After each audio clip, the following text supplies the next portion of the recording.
сіздермен бірге Мендияр. Бүгін біз кітапхана құпия жеп жасайтын боламыз кітаптың арасынан. Бірінші бізге осындай заттар керек. Осылай жасап аламыз. Осылай жасаймын.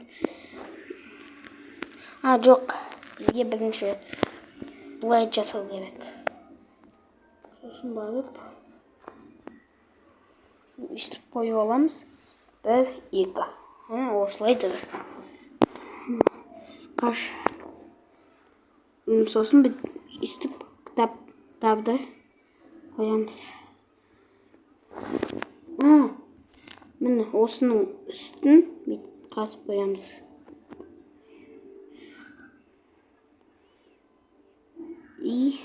Үстіп жауып қоямыз жан-жағын. Осымен.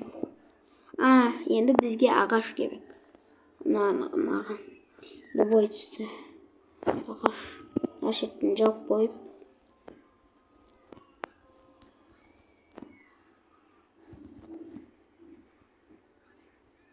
Сынды жасалайын. Жан-жағын көрмес үшін осылай жаба саламыз.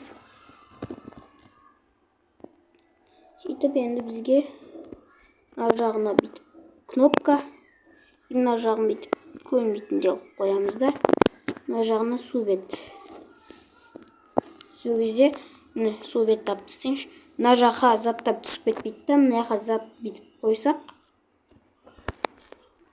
осы жаққа ашылады. Мына жаққа ашамыз да.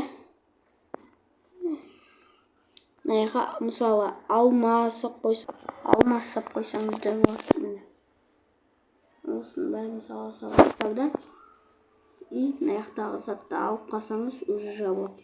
Бірақ сол жер көрмес үшін, басқа адамдар білмес үшін осындай кішкентай су бет или үлкен де су бет бола береді, осындай деп қоясыз. Бірақ мына жағына лақтырсаңыз болмай қалады. Тура осы шетіне міне көрсетемін. Любой зат лақтырасыз.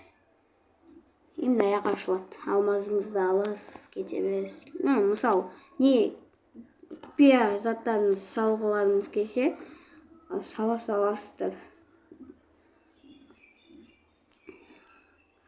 Осымен видео аяқталды. Қош сау болыңыздар.